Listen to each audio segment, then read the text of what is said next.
विचारते का कोण?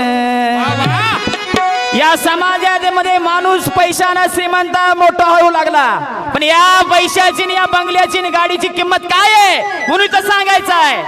तुझी बंगला गाडी सोनं सांग विचारते का कोण? मग नाही याची किंमत देवाचरणी गेल्यावर. अरे नाही याची किंमत देवाचरणी गेल्यावर.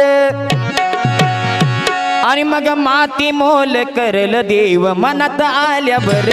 अरे माती मोल करल देव मनात आल्यावर. माती मोल करल देव मनात आल्यावर. माती मोल